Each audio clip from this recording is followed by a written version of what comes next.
The following presentation is brought to you by Rise to the Rescue, supporting Joe Glean, Prospective Delegate for Virginia's 44th House District. A number of weeks ago, while I was out gathering signatures, I engaged in a brief conversation with a gentleman who identified himself as an active member of the local Republican chapter. At the time, their candidate had not yet been formally announced, but I was told that the selection had been made. "Oh yeah, he came and spoke to our group a few weeks ago," the gentleman said, "and we agreed to support his campaign." Intrigued by this information, I asked, "How does he stand on life issues?" The answer I received was this: "Well, he didn't talk about it specifically, but our chapter is devoutly pro-life, and we agreed to support his nomination. We've made it our practice to only offer our support to nominees who are pro-life. And so yeah, he's definitely pro-life." A number of weeks later, the candidate he was referring to, John Barsa, officially announced his candidacy. And for those who might have missed it, there's a presentation posted on my YouTube channel entitled "Northern Virginia Tea Party Candidate Blasts the Republican Nomination of John Barsa."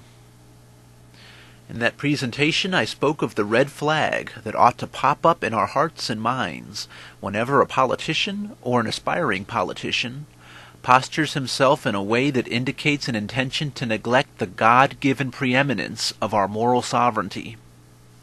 This was in reference to Barsa's campaign announcement, and specifically in relation to the fact that he didn't even bother to say anything about the unconscionable moral exploitations that have been implemented by the state and which continue to jeopardize the future of our Commonwealth.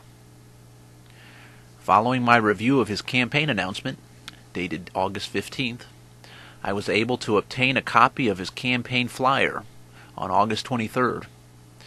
And again, nothing is said in relation to the moral challenges that we face. Earlier this past week, we're now in mid-September, Barsa unveiled his campaign website. "Once again, I see no sign or shadow of any moral courage whatsoever." And so even if it were true that John Barsa were pro-life, more on that in a moment, it's pretty safe to say that he intends to adhere to the political posturing of both major parties by neglecting the primary duty of all statesmen to defend and protect our God-given rights. Consequently, my campaign has exposed the stark contrast that exists between principled republicanism, which my candidacy proudly represents, and what I would refer to as log cabin neo-secular republicanism, which John Barsa's candidacy sadly represents.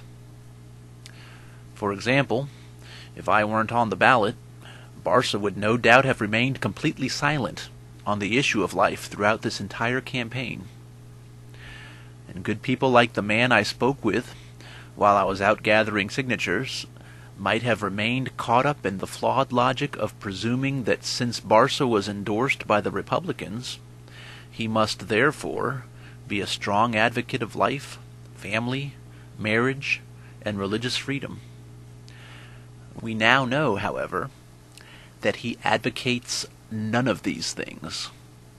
Instead, he has convinced himself that local residents want their elected officials to focus on bread-and-butter concerns, as this article puts it, such as the economy, jobs, and transportation problems. It sounds to me like he's been watching a little too much CNN. By the way, this information comes from a profile piece about John Barsa that the Mount Vernon Patch published a few days ago.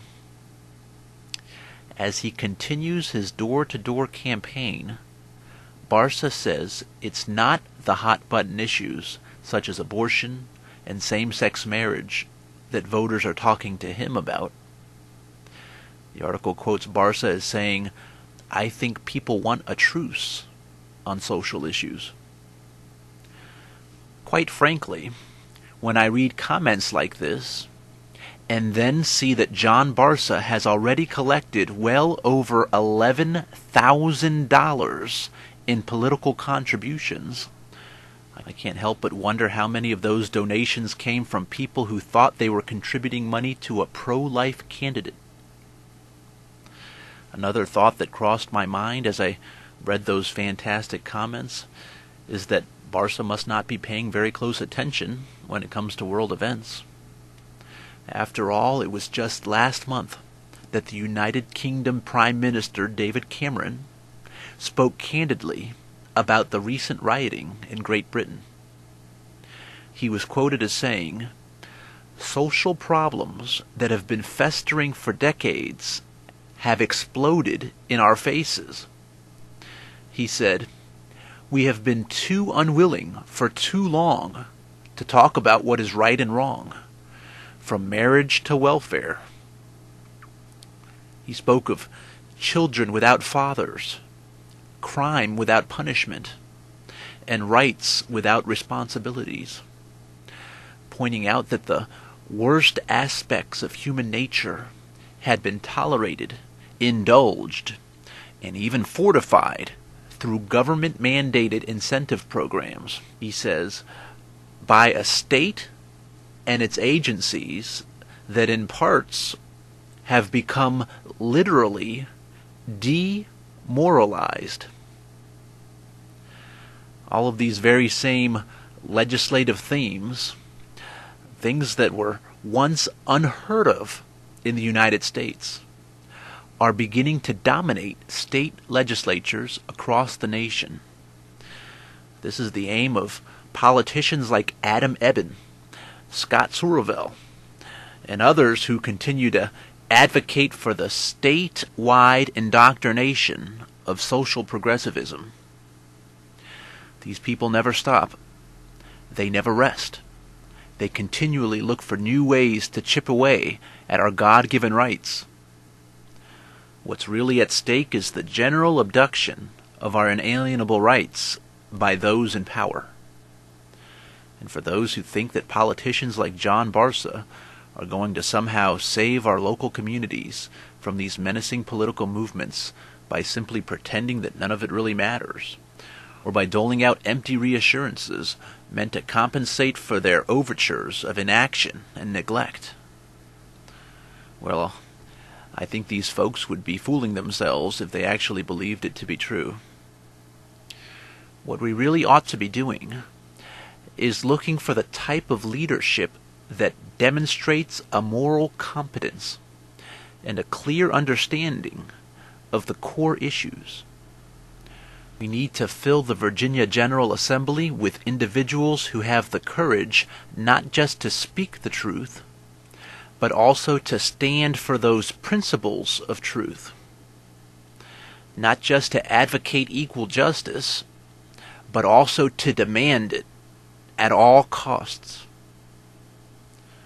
And when we find leaders who possess these respectable characteristics, these candidates are the ones who we ought to be supporting at the ballot box. I would encourage voters to do a bit of soul searching over the next few weeks. Republicans, you don't have to settle for politicians like John Barsa. And Democrats, you don't have to settle for politicians like Scott Sourville. If you're someone who values life, liberty, marriage, and family, I want to have voters like you by my side on Election Day. I would encourage you to reject both of these phony choices by casting your vote for the uncompromising level of principled conservatism that is required when filling any post or position of responsibility under the Constitution. On November 8th, 2011, there will be 3 possible ways to underscore your dissatisfaction with the political parties. One way is to skip the polls entirely. The second way is to vote none of the above by submitting a blank ballot. But the only effective way is to cast a vote that symbolizes the basic desire that we all have, that we remain a people willing to come together for the sake of restoring America's founding principles. And so I hope to see you at the polls as we courageously endeavor to stand up to the political parties and exert our moral influence.